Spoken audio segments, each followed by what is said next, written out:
Alright guys, welcome back to Formula 1 news. In Mercedes' debrief of their Monza Grand Prix weekends, they've revealed that their simulations indicate that their car around Singapore should behave more similarly to in Budapest and Zandvoort as opposed to Spa or Monza, and also explaining that Lewis Hamilton's engine is getting repaired and could potentially give him a significant advantage as the season progresses. Very much enjoyed your thoughts in the comment section below. Hit the like button if you enjoy, subscribe if you're new as always, I would greatly appreciate it, really helps out the channel. Thank you very much indeed for doing that one. Plenty to discuss. Couple of updates real quick, as yesterday I told you guys about the Alex Albon situation. Thankfully, after the respiratory failure that he suffered following some anesthetic complications, he's now okay. He's now back home, so recovery is going to plan. Whether he's able to return for Singapore, I suppose we'll see. It's in a couple of I think it's in 3 weeks time, or I suppose in 2 weeks time, 2.5 weeks or so. So is that enough time for Albon to recover? Of course, Singapore, a very physical race, and also De Vries, who obviously did a fantastic job replacing Albon for Monza, he said after the race he wasn't in the perfect physical shape for a Formula 1 race, and Monza is less physically draining than a track like Singapore is, so I guess he's got a few weeks to train up for it effectively, because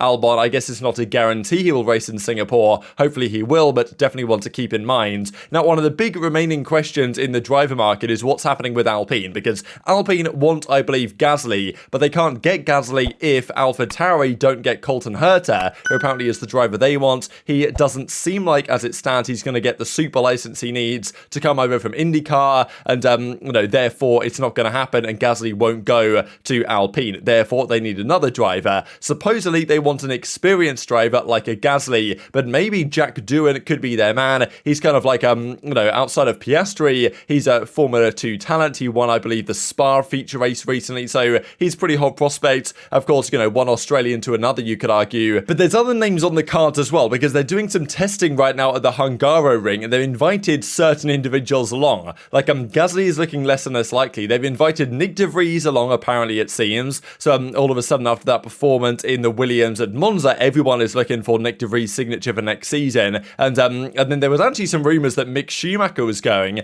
and Sebastian Vettel. And I was like, wait, hang on a second. Why would Seb be testing for Alpine? He's retiring, he's not coming back. Is he just there for a laugh? What's going on? Turns out that chat was there was really no validity to that. And also Will Buxton reckons that the Mick Schumacher stuff is also invalid. So Schumacher is not apparently going to get the Alpine drive. It's going to be between either Gasly, if they can get him, or Doohan, or Nick De Vries, or Colton Herta, which is strange in a way, because I thought the idea would be if Herta can come to Formula 1, the expectation would be he goes to Alpha Tauri, and then Alpine get Gasly, right? Whereas if Herta was going to go straight into Alpine, that would be kind of interesting. I suppose we will see how it goes, but apparently Seb is not going to be testing for them there, as you might well expect. Some people still saying Mick Schumacher is going to be there and is potentially under consideration, but Racing News 365 changed their mind on the Seb Vettel thing, so maybe the validity on the Mick Schumacher news is also out of the question as well. But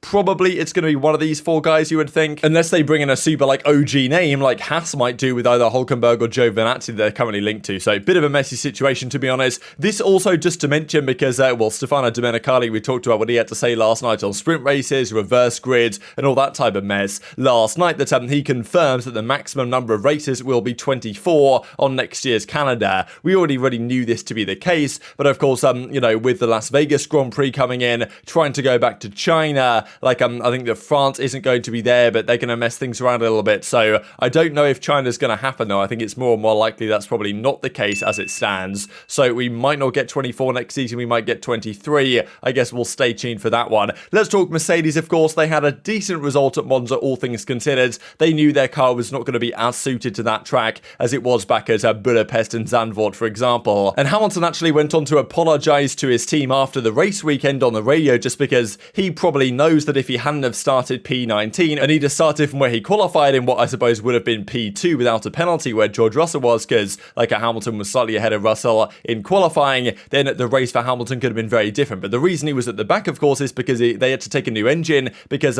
Monza, power-hungry circuit, the new engine they brought for Spa was not fixed in time after the incident, which of course was his fault back in Spa anyway. So he was apologising to the team, saying, yeah, look, if I didn't make that mistake back in Spa, that would not just that race weekend, but also, costed what could have been a better performance, could have at least been a podium, right, for Hamilton here in Monza. So So that was part of his discussion there. But also the other part of the discussion is that yes, they probably weren't going to win in Monza regardless of the situation. So now, if that engine can indeed be fixed, Hamilton now has two engines, new engines pretty much in the pool. He has the one just used in Monza, and then he has his Spa engine, which was meant to be the final one of the season they were going to bring in, but now he has both of those engines for the remaining races. This could give him something of an advantage just because he might be able to run those engines at a higher power mode on average over the circuits because he has two to go. That of course relies on the Spa engine being fixed. They couldn't fix it during the triple header understandably in time for Monza, therefore they had to bring a new one in to make sure it was absolutely going to be okay and ready to go, and he has obviously a good recovery drive from P19 at the end of the day. But Mercedes in their breakdown video have effectively confirmed that they are working on repairing the engine. They believe they can for the later races, whether that's for Singapore and beyond, who knows. That's one of the questions. The other question is though that they answered is, okay, is Singapore going to suit the W13 better than Monza and Spa? They reckon most certainly yes, based on their characteristics. There is some risks about the bumps on the street circuit though. I think Lewis was referring back to what had happened in Spa, where he tangled with Alonso at the beginning of the race, taking himself out of the race, but also in the process damaging his power unit. Some damage that we're still trying to fix and will allow us to bring it back later in the season.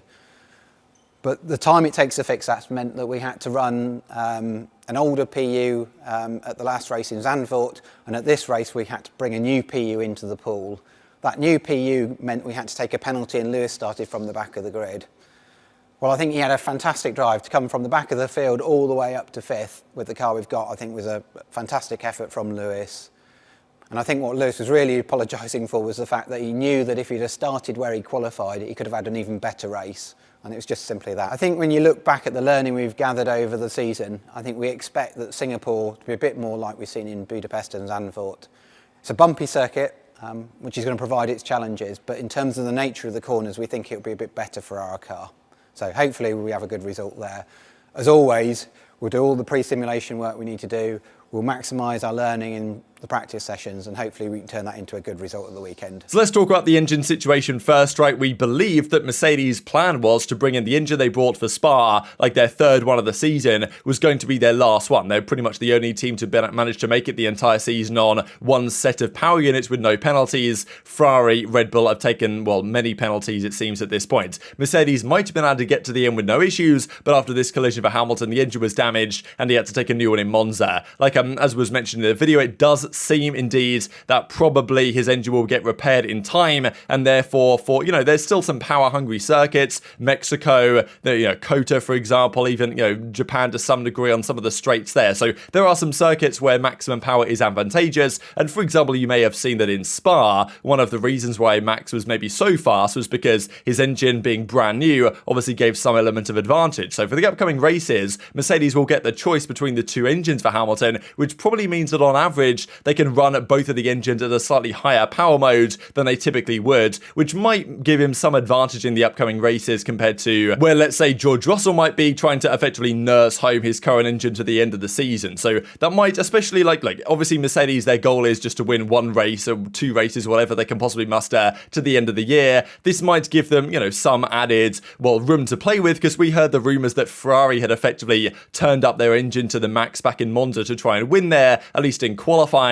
Mercedes might have that kind of tool in their arsenal as well to try and get any advantage they can if they happen to be particularly competitive on a weekends and want just that extra little bit in a straight line and coming out of the corners in terms of power delivery. Of course, as much as Hamilton says that he enjoys coming from the back of the grid and battling with people, I'm sure it's more fun fighting through the field than it is starting from pole and going away. I'm sure he'd kind of prefer to be starting from pole and going away and winning the race as he used to. But yeah, could the story be repeated in Singapore? Seems unlikely right at the end of the day. Max Verstappen and Red Bull are going to be the favourites every single race weekend they turn up to, but Singapore on paper should be a closer match to where the W13 has been good. It's a more similar track to Zandvoort and Budapest, the two real best races the Mercedes have had so far this season. Even looking back to Spain, right, like the Catalunya circuit in Barcelona, that was their best track of the first few races, and that was the track where, it's a pretty high downforce circuit. Again, you have to run at least medium high downforce pretty much around Spain to be effective, and then they go to Baku. That wasn't the case at all. Now, Monaco, obviously very high downforce circuit, and they weren't very good around there. Now, arguably that was because it's a street circuit, the bumps on the track did not seem to suit their car. They have to raise the ride height, cost them downforce from the ground effect, this type of stuff. So that is the concern there that was mentioned, that yes, it's a bit of a bumpy circuit, but now with the upgrades that Mercedes have brought over time,